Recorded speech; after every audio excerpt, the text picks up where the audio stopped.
ಬಂದು ಗೀತ ಆಸರೆ ಅಂತ ಸಮಾಜನಾಗ నేను సెల్ ఫోన్ ప్రతి వరణిಗೆ ಚುಡೂರ ಕಥಾವ್ಯ ಅಂತ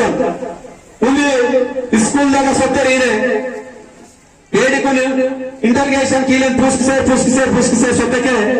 ಮುಂದಿ ಪೇಡಿ ಅಂತ ನಾನು ಸಿನಿಮಾ ಆಕ್ಟರ ಅಂತ ನಿಂತ ಮುಂದಿ ಪೇಡಿ ಅಂತ ನಾನು డాక్టర్ ಅಂತ నింత ముందు పేడి ఇంత మరో జన్మ అంటూ ఉంటే ఎలా ఉండాలనుకుంటున్నావు పాప అని చెప్పి పుస్కితే అనేక రకాలుగా నేను మరో జన్మ అంటూ ఉంటే నేను హీరోని అయి పుట్టాలా లేకుంటే నేను ఐఏఎస్ అయి పుట్టాలా ఇంజర్ వేస్తే వానకే ఉంది బుజ్జి బచ్చనే రోజున భేదభావాన్ని గ్రహించిన వాత ఎప్పటికీ ఇది పేడి సాల తర్వాత మరోబడితే బావలుంది సెల్ పెయ్య ఉంది సెల్ దేని బంటినే ప్రేమతే చూడవలసలే భేదభావాలు ఇది గ్రహింత సందీపులు పుష్కిసేరు వానకే ఇది పూజలుగా వార్తే రాసుకే అమ్మాయి మరో జన్మ అంటూ ఉంటే ఎలా ఉండాలనుకుంటున్నా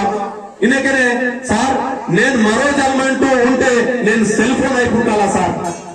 ఎందుకు అమ్మా అంటే మా అమ్మ నాన్నలు ఎప్పుడు కూడా నన్ను ప్రేమతో చూడలేదు కాబట్టి కనీసం నేను సెల్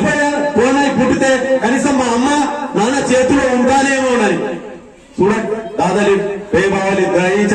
నేను సమాజం మేక సొత్తా